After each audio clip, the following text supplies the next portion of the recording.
Morning, everyone. Hope everyone's doing well. Looks like we're all live.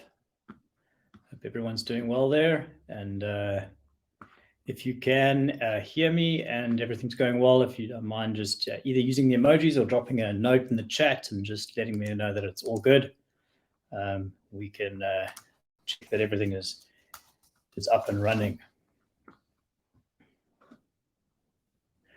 Looking good. Nice to see everyone. We've got a couple of people that have, quite a few people that have registered, so I'm just going to wait a few minutes just to see if they arrive, and then we'll kick things off.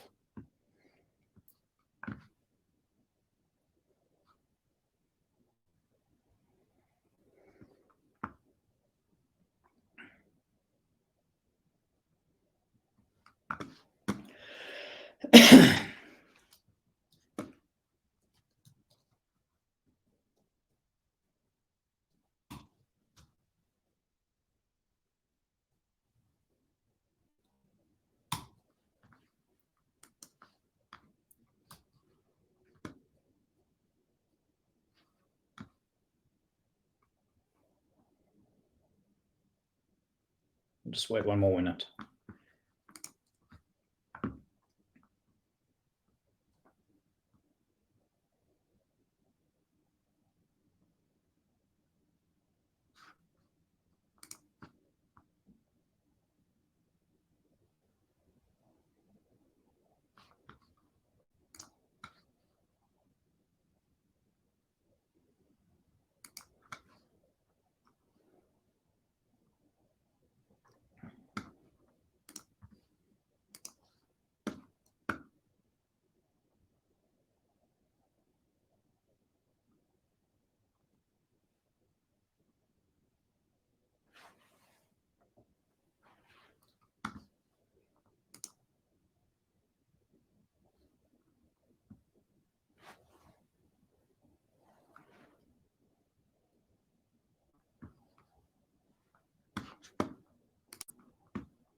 Okay, a couple of other people have registered in.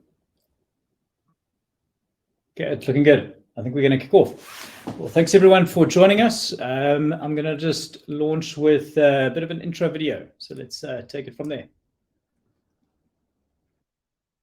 People. What remarkably extraordinary creatures we are. We can feel the full spectrum of emotions in one day. We have the potential to make things beautiful and stand strong for what we believe in. We're passionate, curious about the unknown. We evolve and reinvent ourselves. Driven by the desire to connect, we've built a digital world. The Global Village brought people closer together than ever before, offering a new environment to do business on. But what does it take to survive in this world? Simply put, you need to understand the person on the other side of the phone, as well as the phone itself, creating a unique middle point where people and technology meet. That's where you'll find DigitLab. Through technology, we find ways to make people's lives better and thrive on challenging what's possible. Coming from different backgrounds, our team brings fresh perspective and dynamic thinking. With us, you get a partner that's just as invested in your success as you are. Sure, you could do things the way you have been, but we've got a feeling that doesn't sit well with you, just like it doesn't sit well with us. So, let's stop calling things impossible and start making history.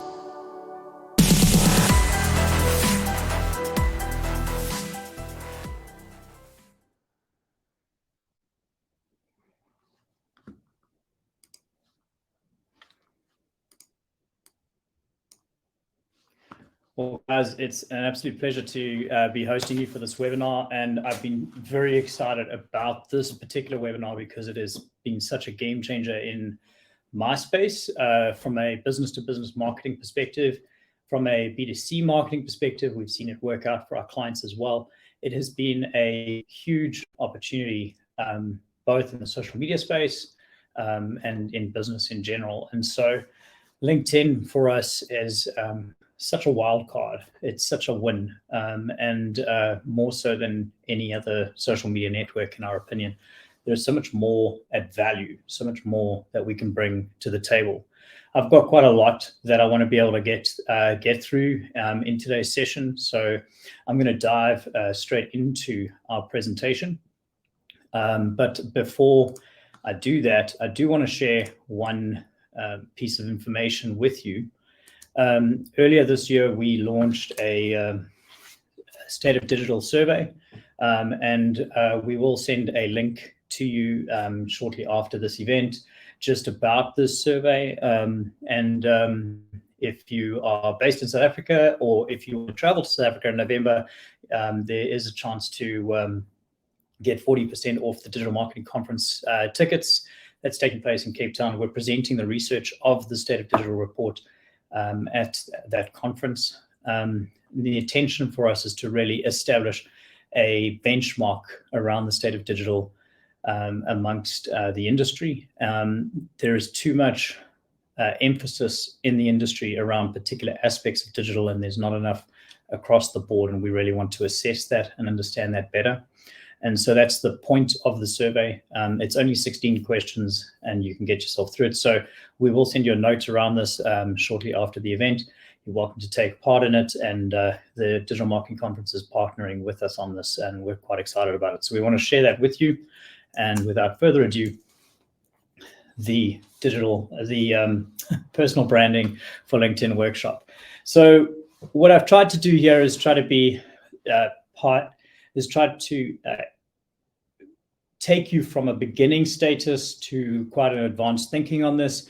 It's quite a big journey. The next sort of 50 minutes or so is dependent on where you are in your understanding of digital.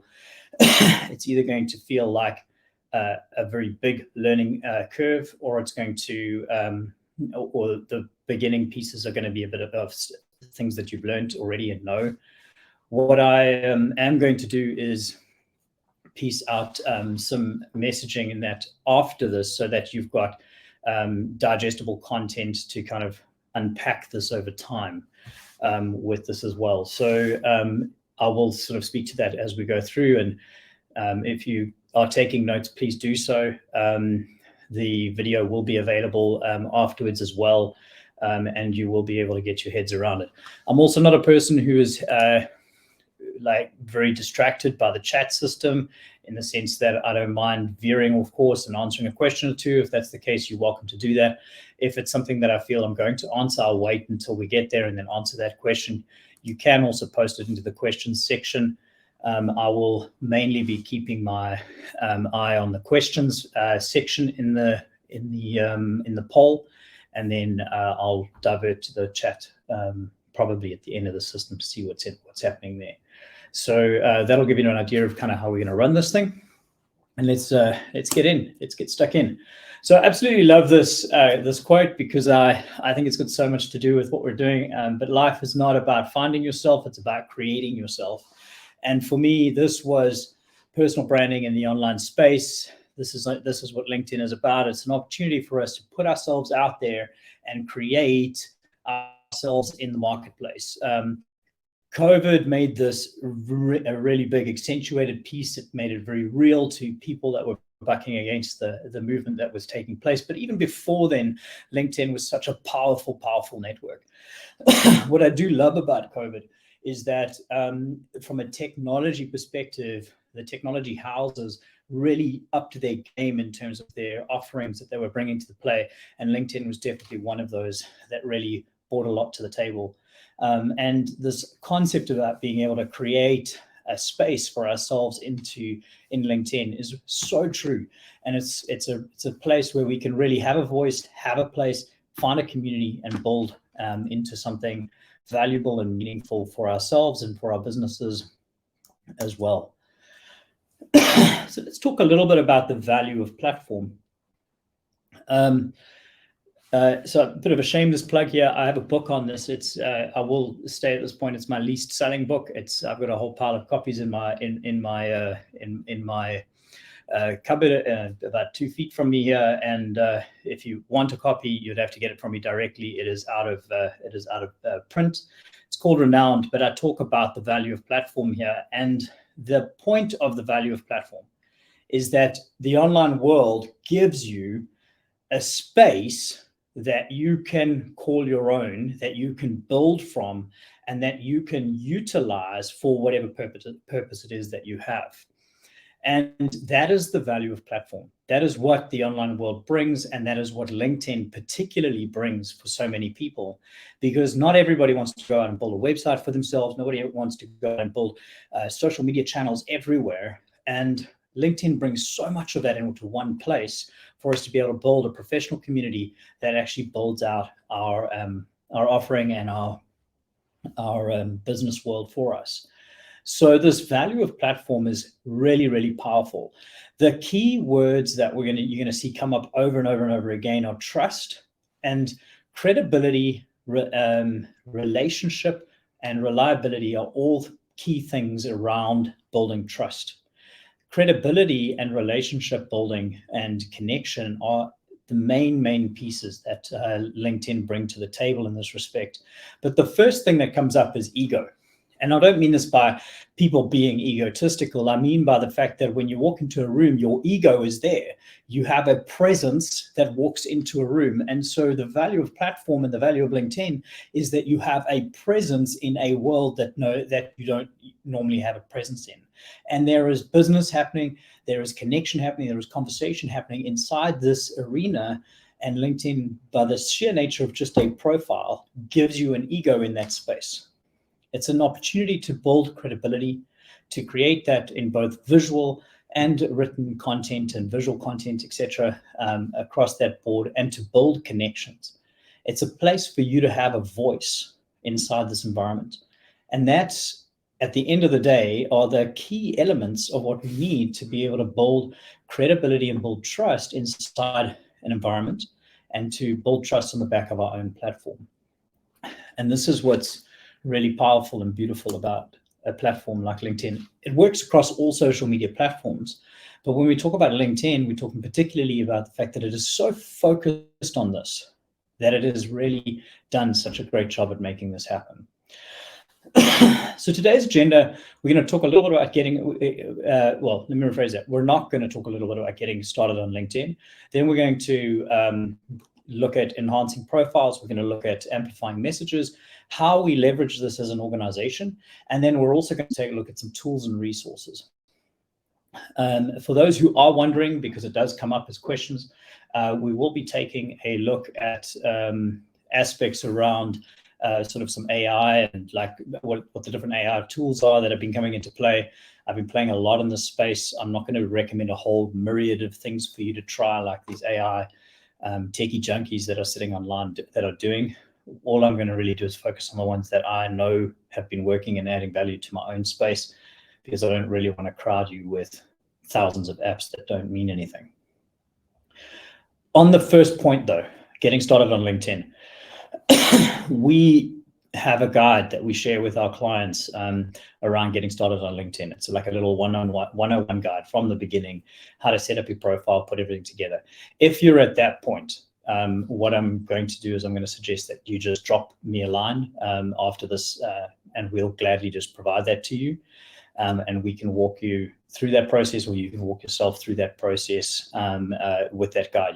It's a guide that you don't need help from anyone to walk your way through it.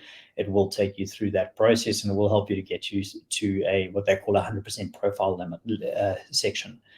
And so if that's where you are and that's where you're sitting today, it would take me the whole hour to take you through that process. So I don't want to use the time to do that. Just want to be able to say there is a guide that will help you get to that point, and then I want to be able to step forward from there.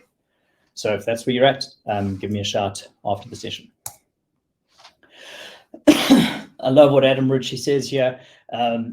that it's the itty in the personal brand that's the main point here. It's now we need to add the itty. To drop it would be the point. What's the point of brand at the end of the day? It's about the personality. That's the secret. We have to bring the personality to the table. We often feel like when we're in a business network that we have to be a particular way, and we have to strip out certain language and rephrase things. It's almost like the difference between when we start presenting in the conference room between how, compared to how we talk around the cooler room, around the water cooler just outside the conference room. The weird thing is, as we get more business done and we have more connection and build more trust with the work that we do around the water cooler than we do actually in the conference room with the way we speak there. And so we really need to bring that personality to life in what we're doing. So let's talk about enhancing profiles. The reason that marketing works is because years and years and years ago, people like David Ogilvy joined this massive revolution in the advertising space where they banked copy and art.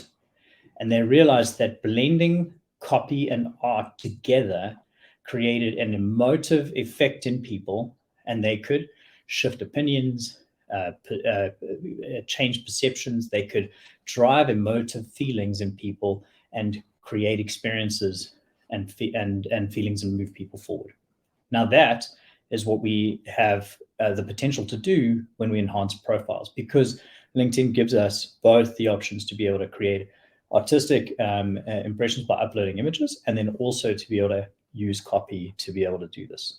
And so we need to utilize all of those functions. So we have a picture and a banner.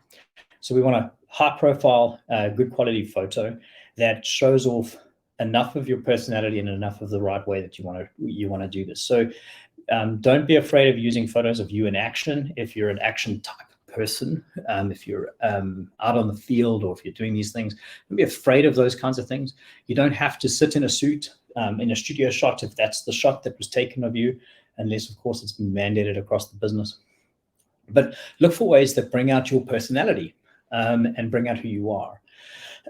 There is a thought in sort of general LinkedIn circles that you should never change your profile picture because it's part of your brand.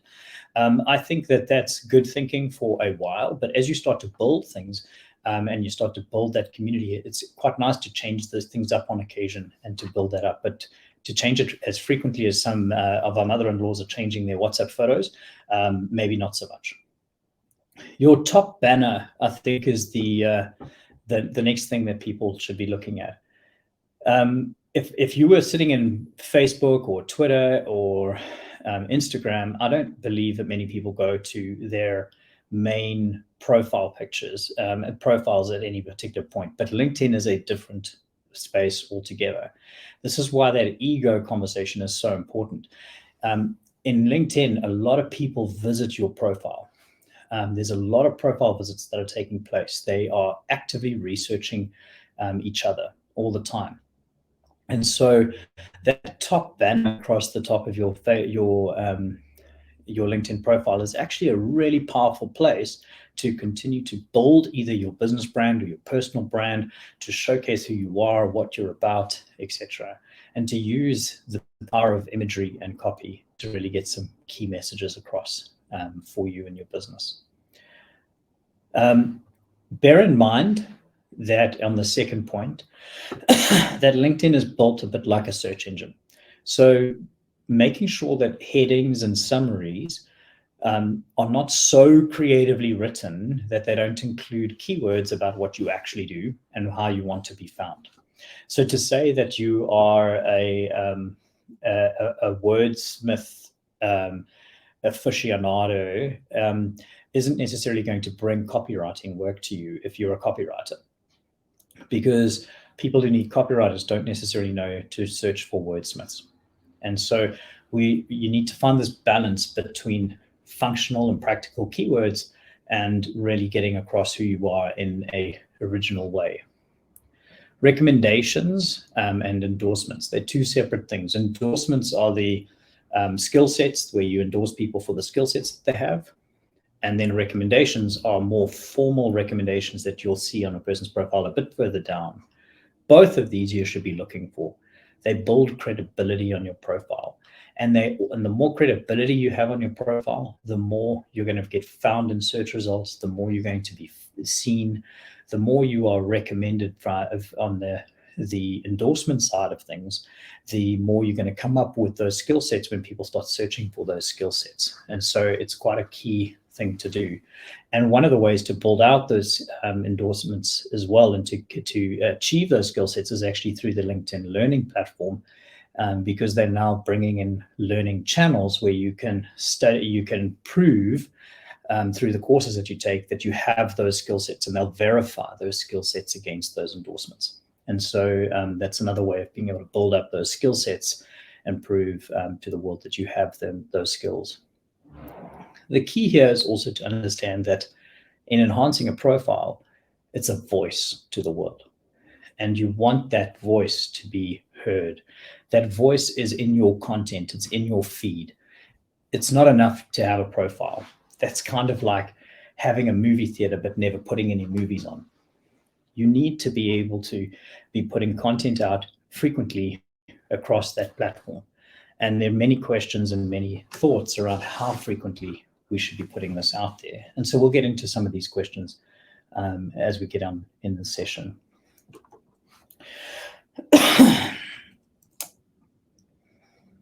So I'm going to talk a bit about creator mode.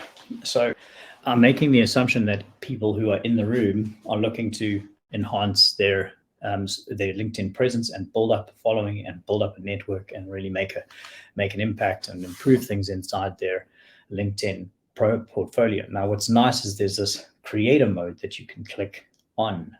A creator mode, very simply, and I've given you the definition here straight from LinkedIn, is designed to expand and your reach and your influence. But it's built on the basis that you're going to create content. And so you're going to create content that's meaningful and interesting to people around you. And by doing that, it's going to give you certain tool sets and mechanics on that system that is going to allow you to do that. So one of the tool sets it's going to do is it's going to say that every time someone tries to connect with you, that person's automatically going to follow you. And so you see some profiles that have a combination of follows and connections. And those follows are people who have tried to connect with you or just followed you. And then if you don't follow them back, they stay followed to you because now they're following your thought train and your content feed. And then you can follow them back when you can connect with them back as and when you please. The point of a content creator is that you want to build a following of people who listen to your ideas. You want to become a thought leader in your industry. One of the key things here is then being able to display all of your topics so that you actually speak to. So you want to be able to say, I speak into the construction industry, or I speak into the financial industry, or I'm a professional in the orthopotics industry, or whatever it is that you're a professional into. And one of the sort of seemingly small things, but actually really important things is that they will give you an opportunity to link out of LinkedIn into another channel. And that doesn't come in many cases in most social media account options, especially in LinkedIn. And so that ability to be able to kind of link out either to an external site or more so possibly into a lead channel, getting people to prospect into, say, an upcoming webinar or something like that. So being able to have content and be able to say and link them back out into something from a profile perspective. It is very possible for you to become featured as a guest, featured as a creator. And that's where people on LinkedIn will get a weekly email about their featured content creators on LinkedIn within their network. Now, to do this, you're going to need to post at least 5 posts a week to be able to qualify as a content creator. So now you're starting to get an idea of the volume of content that you're needing to create if you want to be able to step into this creator mode space. I'll get more into how that's possible. Your tool sets that you open up are firstly analytics. You get a lot more analytics in creator mode. And then secondly, you get access to LinkedIn Live, which is a live feed webinar opportunity to be able to connect with people. And you also get access to newsletters. Now, newsletters we'll talk to as well in the upcoming sessions, but an incredibly valuable tool from a content perspective. So creator mode, well worth checking out. Oscar Wilde, be yourself. Everyone else is already taken. LinkedIn is full of people trying to be everybody else, copying everybody else's tactics, trying to do different things. Find a way to be original, find a way to be transparent about who you are, where you're at, and build your own community your own way. And you will find that you'll find your way through that.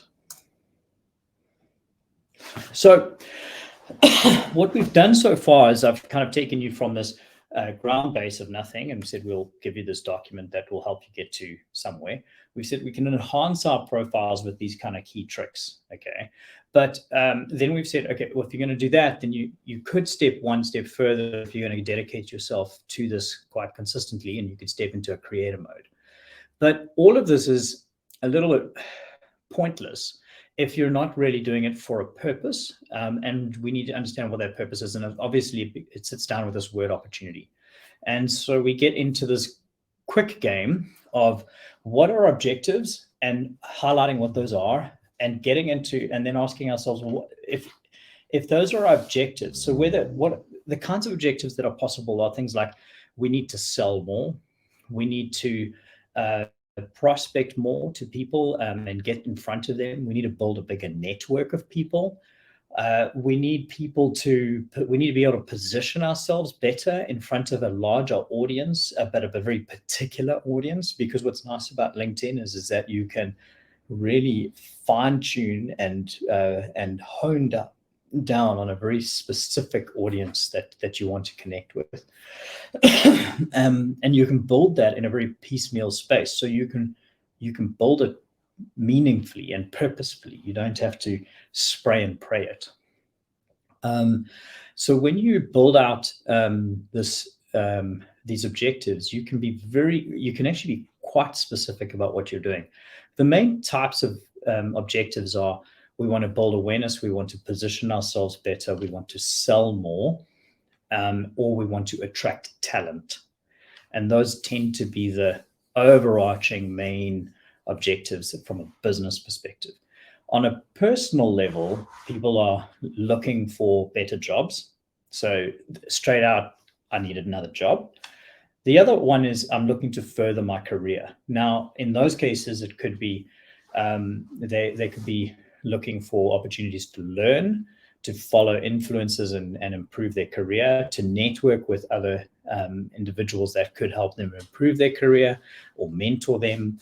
And the other step is that they could be wanting to be found or highlighted by other recruitment professionals, or particularly by other businesses. And they want to follow and learn from other businesses. And so these are the different types of objectives. Once you've got those down, you want to ask yourself who your target audience is. And LinkedIn is a really beautiful platform from that perspective. And I've hinted on this already, but like your capability in being able to fine tune who you actually want to connect with is really, really powerful. You want to be able to, you can track down by company, by person, by role, size of company, like, especially from a creative perspective, you can look at topics, you can follow the right people, you can connect with people, you can listen to recommendations from your network into other spaces, you can join groups with specific themes, and those groups will then help you network into other spaces. You can really learn a lot and build out a very particular kind of target audience that will help you understand what you're looking for. So if you are clear and have a very particular understanding of your target audience, there's a lot that you can do as you attract the audiences that you're looking for.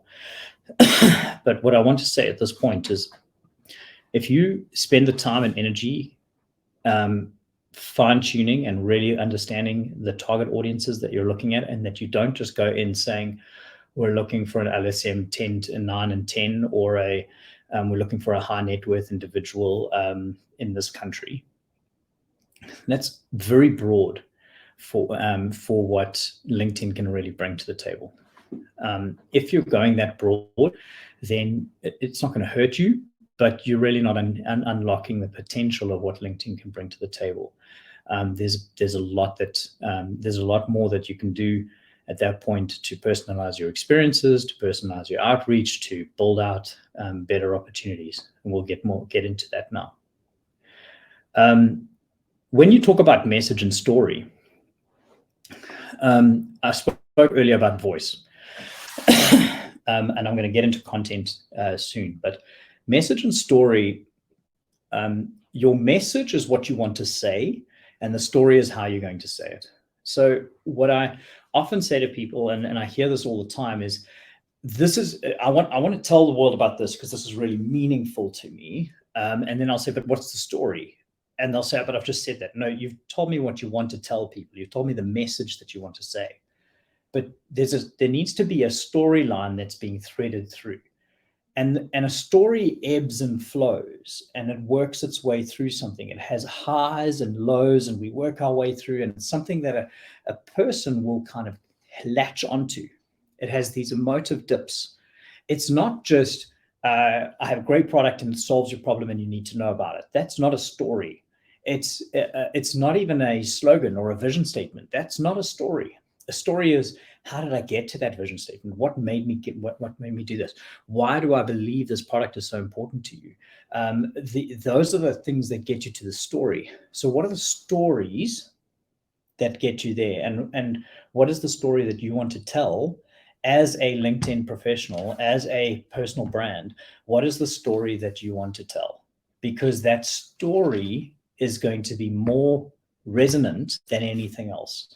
One of the things that I learned early on in building my own personal brand as a social media expert was that people did not care that I was a social media expert. What they cared about was that I was an entrepreneur building a social media business.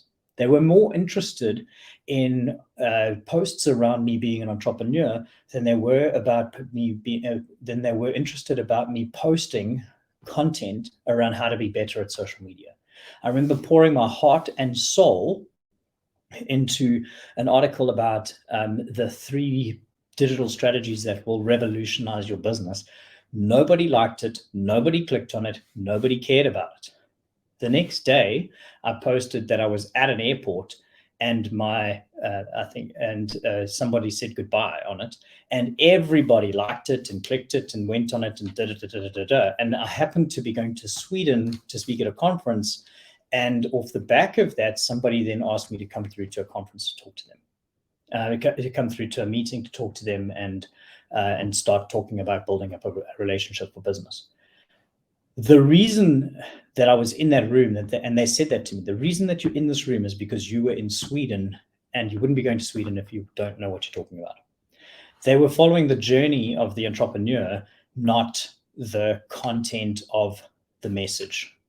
And so try and understand the difference and the nuance between your message and your story, because your story is what people will latch onto inside so any social media channels. That's what people are interested in. That's what people hang on to. That's what people will lean into. And when you lose sight of the story, that's when you're going to start to lose traction with your audience.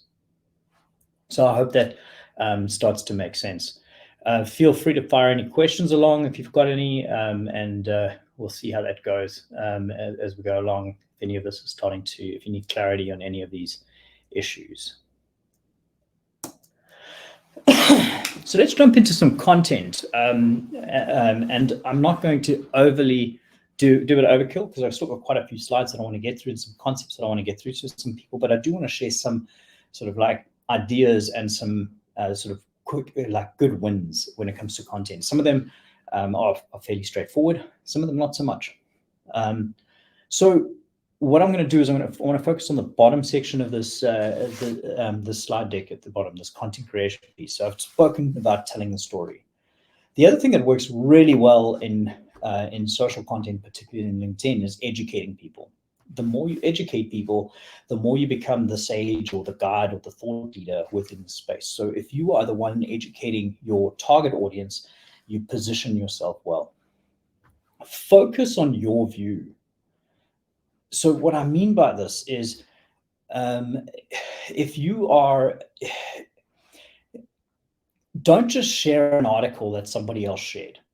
Share an article and position your view on it, because it's an opportunity for you to weave your story into that article. Why? Because that's what people care about. They care about your opinion. They care about your story. And if you want to be known or seen, or be able to, for people to be able to understand who you are, and you want to build that rapport with people, and you want people to trust you for where you're at, you need to use opportunities to weave things in.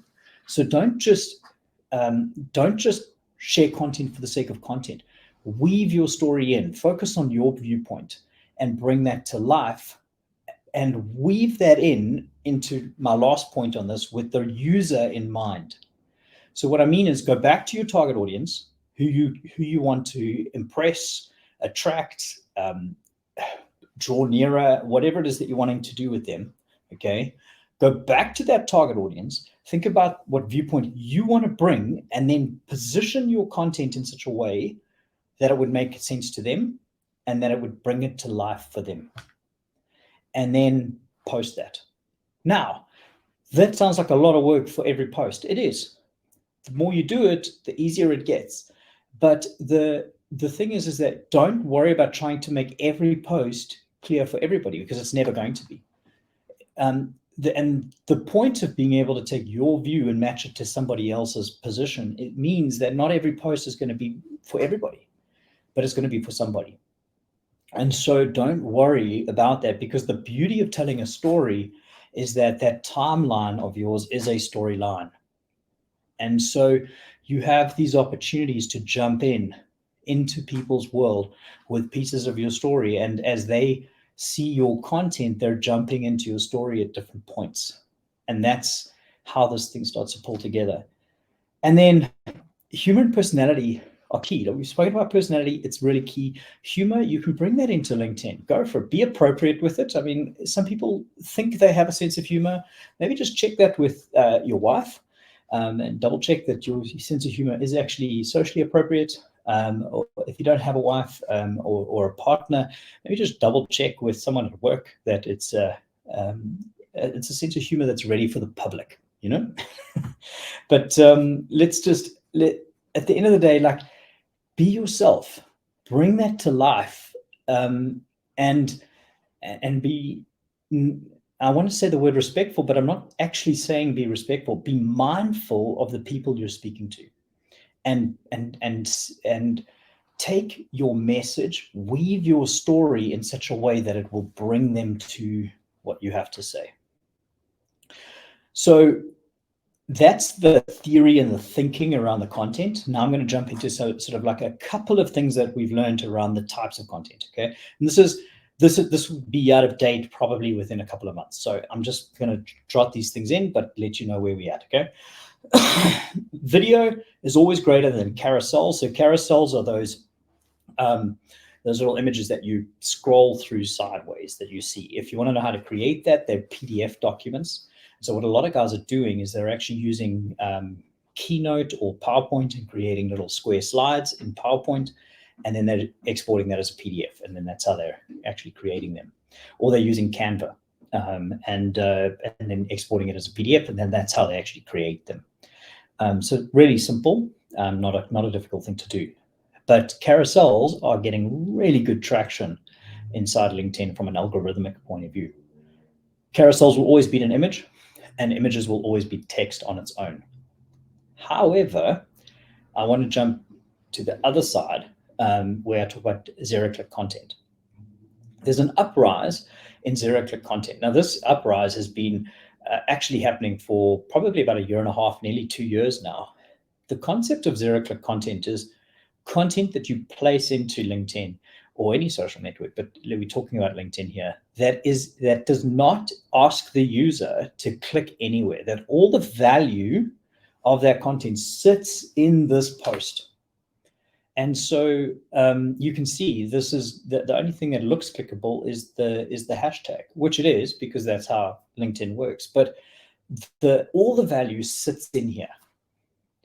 And these posts have really good value, and they tend to do well in terms of generating likes, insight, comments, things like that, because the whole post is digestible inside the piece and can be really good opportunities for engagement around comments and likes and posts, etc. And so if you are good at summarizing and bringing content down into these pieces, zero-click content could be a really good opportunity for you to provide value, and can be a really nice way, especially if you don't have a blog, if you don't have a website that you want people to go back to, if you're not running sort of some sophisticated data-driven strategy or something like that, if this is your platform that you're running on, zero-click content could be a really powerful way for you to engage with people. And so really think about this a lot. And if you want to read up more, there's plenty of articles about how to do zero-click content really, really well.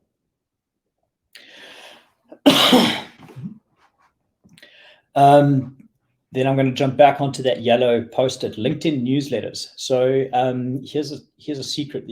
Okay, firstly, you're going to need a creator profile to be able to do this. LinkedIn newsletters, if your network is big enough, okay, LinkedIn newsletters do have a better performance than email marketing. So I've been running email marketing campaigns alongside LinkedIn newsletters. LinkedIn newsletters have better delivery rates, better read rates, and will always outperform email marketing along the same line. And I believe it has a lot to do with the way that LinkedIn just manages their own community. And so there you have it. It's a really good, powerful tool. So if you're in the content creator space, my advice is newsletters are a very powerful tool. And then I'm going to leave you with this. Don't always expect engagement. Don't track likes and comments as your only metric inside LinkedIn. One of our key engagement points that we look at as a first touch, or it's actually about a second or third touch, but one of the things we look for is that someone would download a white paper that we have. Now, if that's the case, you would expect that a journey could look like this, that you've connected with someone, that you have a few conversations with them, that you bounce backwards and forwards, they connect with content, they engage with content, and they build enough trust with you, and then they click on a link and then they download the form. So the metrics that you're looking for there are engagement, contact, relationship, etc. In my experience, it's the people who don't engage with me that actually click on the link and download it, that don't reply to my messages. They're the ones that click the links and download. They don't want to actually engage with me, but they want my content. This is a way for them to be able to find out more without engaging, because maybe it's the introvert in them. They don't actually want to engage yet until they have vetted the work that we do properly. And if that's the case, then that's great. Everybody finds their own way to a business or a supplier or a person or an expert or whoever they want to work with in their own way. Sometimes it's the people that are engaging that will actually waste your time. Not all the time, but sometimes it will. So in LinkedIn, you're dealing with people. People are vastly dynamic. And so you're dealing with one-to-one.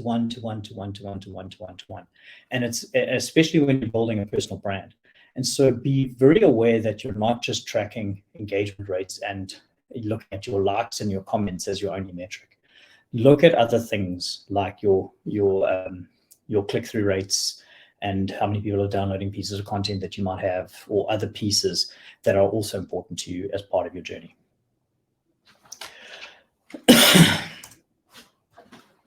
I do see the questions that are coming through. I'm going to deal with them a bit later. So jumping into amplifying messages. So here on the amplifying message side, we've got a couple of things. So one of the things that you can do is you can reach out directly to people. And so using the direct messaging systems within LinkedIn are actually a really powerful way to be able to connect directly with people and share content that you're producing, either content that you've released on your timeline or content that you've released in blogs and articles, or that are sitting on companies' websites as part of a sales process, or whatever it is that you're doing. Or if you're in recruitment, sharing job opportunities, etc. The other thing is that you want to develop content. Now, people ask me how much content. Well, if you're a content creator, you want to create at least 5 pieces of content a week. So you're looking at least 20 to 30 pieces of content a month. That's a lot, and it feels like a lot. We'll get to that. You want to encourage sharing and conversation. Now, I just said you don't track it, but you do want to encourage it. Now, the reason is because the more people that do like and comment and share content, that especially within the first sort of 7 minutes of a post going live, the more people that do that, the more likely that post is to be shared and seen on other people's timelines. And so that the chances of that post getting a lot more traction are much higher. What I love about LinkedIn against any other platform is the longevity in which that post will live. And so Twitter, it's like less than 4 minutes. In Facebook, like beyond the first couple of hours and it's gone. But on LinkedIn, like I've seen people still click and like articles or posts that I put out 2 days later. So there's great longevity. But when people comment back meaningfully so that you might actually build a conversation. Like the posts, when people share stuff of your content, comment on their posts and say, thanks for the share, I really appreciate it. Like do these things that actually build up, because the algorithm is looking for this activity. And so create the activity where you can as you build it out. And join groups. Join groups so you can share your content into it and add value with that content, but then also so that you can engage in other content, build your network out, and create new connections. So how the hell do you create 30 pieces of content when you have a full-time job? The truth is that you need to be able to rely on some tools. And so one of them is ChatGPT. We've been diving into this in a massive way, and I'm going to share with you a couple of quick things that get managed here. So what I love about ChatGPT, and there's things I love about it, things I'm not so keen on, and I'll explain. But when it comes to content creation, not so amazing, not very original, etc. But content repurposing, it's a different game completely. And we separate them quite extensively in our business. Now, if I take, what I'm going to do is I'm going to share various different formulas that we use in the advertising and marketing world, and I'm going to share with you how they work. You will be able to access this video again, and if you need this, we can get the next couple of slides to you as well. But I want to share with you these models because they're great ways to be able to get different types of content off the same piece of content. So let's say you've created a piece of content. The content in the black bar will always remain the same. So now I'm using a Quest formula here. What I'm doing is I'm saying in copywriting, what we want to do is we want to find a way to understand our user, our target market, and we want them to be able to understand our product. So we want to be able to help them qualify our product, understand it, educate, stimulate, and transition towards it. So now we want to understand all those phases. So ChatGPT, read this piece of content that I've got about my product. Now rewrite that with the Quest model. And so that was the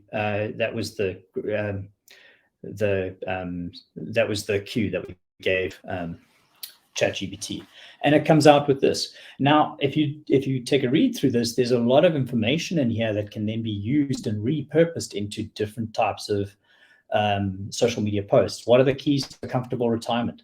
That's not sitting in this post, but it comes out as repurposed content. What should you be doing with your retirement savings shops? It's the same content, but it's repurposed with new information. The AIDA model is a tried and tested model of copywriting that is used not by PR people. They tend to more use Quest or I think it's the 4 C's, the where, what's, when, and how type models. But in advertising, we use AIDA. It's all about attracting attention, generating interest, building that desire, and getting an action. And so you can take whatever copy you've written, tell it to restructure it into AIDA, and it will give you the attention statements, the interest statements, the desire statements, and the action statements. Then you can go pain, agitate, solution, which is another model that we use. So give it the same piece. Now ask it, what's the pain that's being generated amongst my target market? How do we agitate it? Like, what copy can we use to agitate that pain in them? And then how do we solve it? So then as people read this, so as I talk about my view on something, what is the pain that's being spoken about here? How do I agitate it in my customer? And then how do I solve it? And that gives you ways to be able to speak to that. And then how do you make the reader the hero? This one I absolutely love, because I actually am terrible at this. I'm very good at like explaining what we do and how we do it and all of that. But how do I now re-gear myself to say, well, how does that matter to you? How do I make you the center of everything that we do? And so take this piece of content and make the reader the hero. My only piece of advice on this is tell ChatGPT not to use the word hero, because what it loves to do is go, you are the hero, and so it's cheesy as hell. But if you tell it to not use the word hero, it will actually then come out with a fairly decent piece of copy. Quick tip, what I tend to do is I tend to take what ChatGPT does. They tend to be very wordy. You can see that by the slide decks. And social needs sort of more bite-sized pieces of content. So I take that, I then use that content, I put that into Grammarly, which is obviously free, and I use Grammarly to like repair the grammar pieces on it and do a better job on that respect. And then I will drop that into Quillbot. Now, Quillbot, I'll share a link with you just now on it. It's a really powerful tool, and will summarize content, and then I drop that back into Grammarly and just tidy it up a bit. Quillbot tends to lose some of the creativity, so you kind of end up putting some of it back in. But the key is that I'm using different AI tools to achieve these things, and I'm spending a minute to put a post together through 3 different AI tools, whereas if I was to sit down and try and write these posts, it would take me a lot longer to do that. So you're able to kind of create this space. And then you can take that same piece and say, give me a whole pile of social media posts for this, and generate that.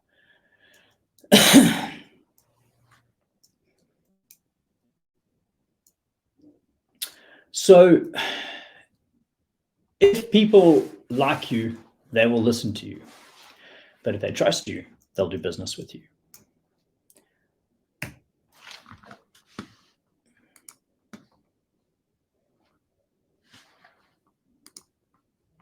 Sorry, just give me a second.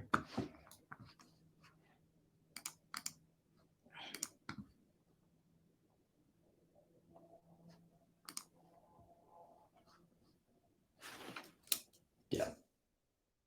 What I want to now talk about is leveraging the organization. So if you're in business, one of the things that you are most likely already aware of is that there's a huge move that's starting around leveraging personal brand in LinkedIn so that we can build out marketing plans, employee branding, sales teams, etc. And if you don't know it, the reason is because it hacks the algorithm. Businesses are latched inside their business pages by the algorithm of LinkedIn to use advertising as the means to be able to get to their target audience. But LinkedIn can't do that to the individual profiles, because if it does that, it loses the value that it brings to the individual. So you hack the algorithm. If you can mobilize your sales teams, your marketing teams, your employees, and mobilize them to share content, to produce content, to network and to connect and to be part of your workforce and your team that is part of your influence within LinkedIn, you can achieve so much more. And so what I'm sharing here is how that works. It's called employee advocacy. And so you have these sales, marketing, employee teams, and they do different things. So your sales teams are prospecting, they're distributing content, they're doing customer research, but the black piece is the keys here. So your sales teams are building trust through relationship. Your marketing teams are building strategic messaging, they're creating powerful content, they're limited by ad networks, they're creating reliable content streams, and they need to be able to leverage personal endorsement. So something that is really tough for them to do inside a social media world, because all the content they do sounds like it's just them boasting about themselves. But one of the things we need in trust is for people to endorse us, because nobody ever walked away from a first date going, do you know what I loved about that guy? It was the way he just lifted himself and talked about himself the whole time and just made himself sound like so fantastic. And I just love the way that it was all just about him. Nobody ever walked away and said that was a great first date. And so what we need is, what brands need in the marketing divisions is other people to talk about them. And so these become really good opportunities. So marketing teams are really good at building trust through credibility, but they need people to be able to endorse that credibility. In the employee space, it's word of mouth, it's content distribution, it's employee advocacy, it's being able to help build into all of these spaces. And they leverage their trusted networks with credible and relatable and relevant content. And so I've taken a really big topic now and I've condensed it into a very tight piece because of the timeframes that we have. But what I'm trying to get at here is that scaling and leveraging your LinkedIn presence across your organization is called employee advocacy, and it has huge potential when you actually start to merge the opportunities between these departments with systems and software. So how do you scale this? Well, we've spoken about ChatGPT for content. Building automation systems in LinkedIn to be able to prospect through DMs can take your prospecting and your LinkedIn connection growth from maybe 30 to 40 a month to probably close to, well, what you're seeing there is my follower growth. Within 3 months, my follower growth grew by 1,000 people. And that's LinkedIn automation. That's setting something up and letting it run. Building out connection sequences and allowing things to happen, and building out smart connection sequences that are well thought through, that are targeting your market correctly, going back to all of that original content, not spray and pray, well-targeted, good, direct marketing, thoughtful, processed stuff. And then creation plus curation. So create some content and curate the rest. And then you will get the volumes that you need in order to be able to sit on top of the awareness that you're looking for as a thought leader. So you want to do a combination of both. But as you curate, always remember to weave your story in and to bring your opinion in with the view of the people that you're looking for. And so here I'm just sharing some resources. I'm going to go through them quite quickly. I will share some more with you a bit later. But on the content sourcing side, so these are platforms, these are apps that will help you to kind of find content that you can easily share. Flipboard, Feedly, and Google News. All news systems that allow you to be able to easily read an article, share it to LinkedIn, add your opinion, post it. Really nice way to build up an audience and become trusted within that network. Content creation, ChatGPT, Quillbot, I've spoken to, but what I am going to do is send you guys quickly a link to Quillbot.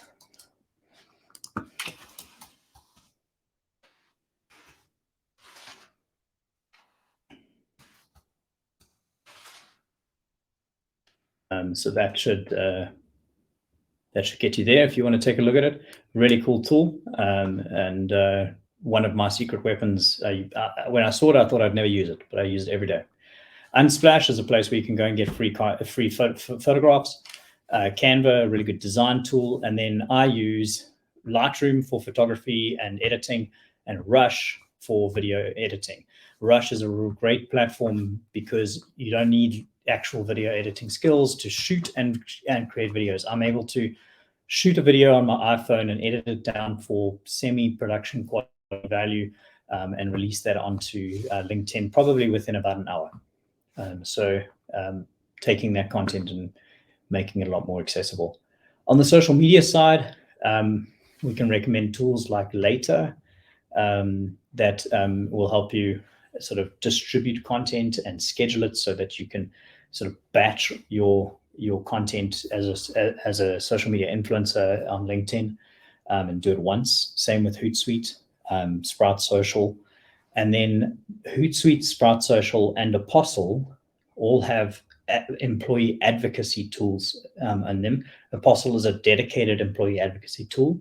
Sprout Social and Hootsuite have tool sets within them that do these things.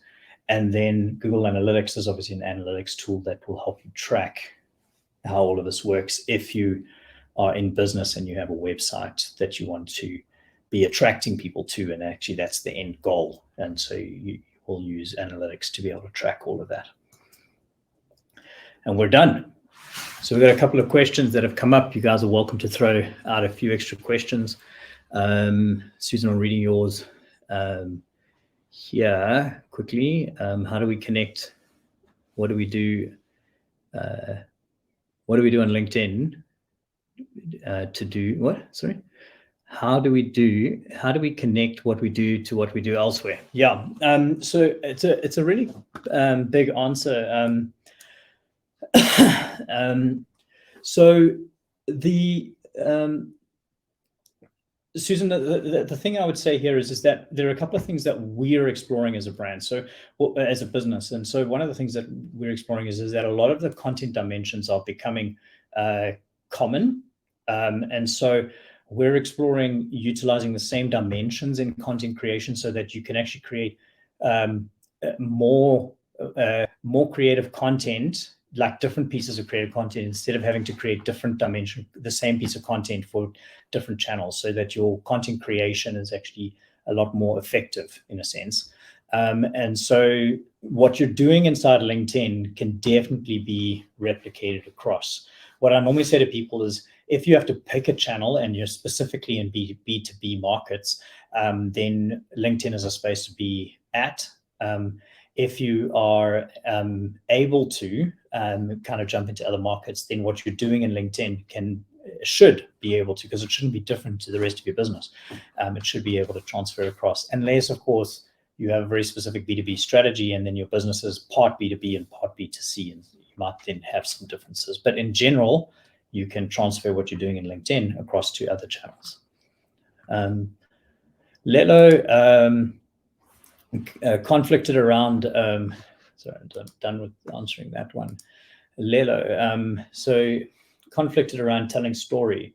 A lot of the content would stem from the work you do at the company that you work for. Not sure you can share that. So this is a challenge, and I think that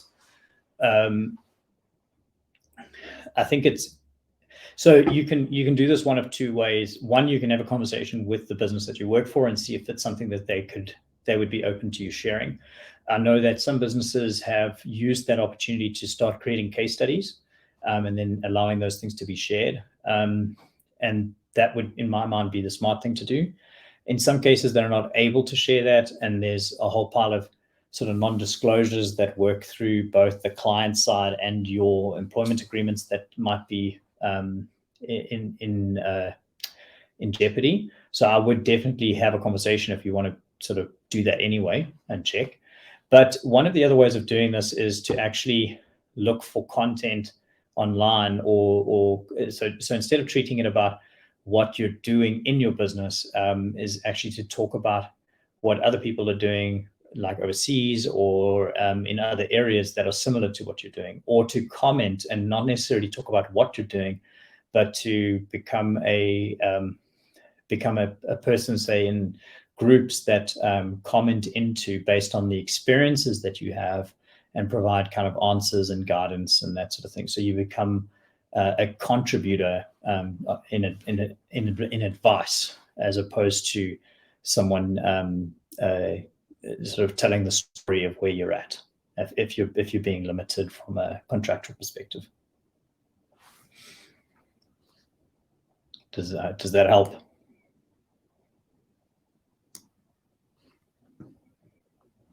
I'll take the stunned silence as a yes. Okay, Simon on the chat. How will you know that your right audience sees it, Simon? So Simon, you don't if you're just putting it in the feed.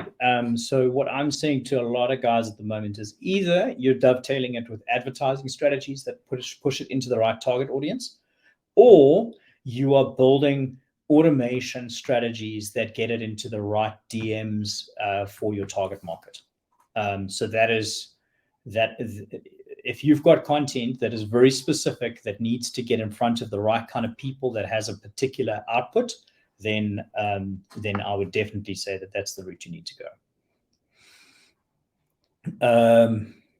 Yes, Kay, I will get you the getting started guide. I'll track your details down on the session. Right, we are a little bit over. If anyone's got any other questions, last shot. Otherwise, I will call it. I think there's one more that's popped up. Oh, perfect. Thanks, Lilo.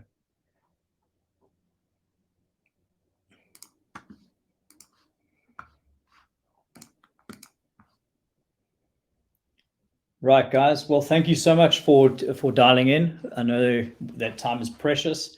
Appreciate the time. I know that's been a bit of a whirlwind.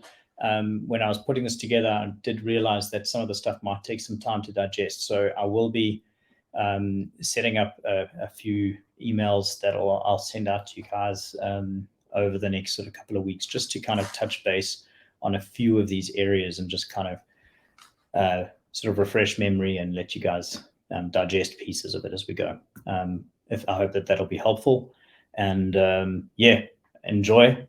Chat soon. If I am heading, we've got a big event happening this evening, Digital Swarm here in Durban, so I'm heading down there to finish up with that. I'll get to these emails probably tomorrow morning, so you should hear from me by then.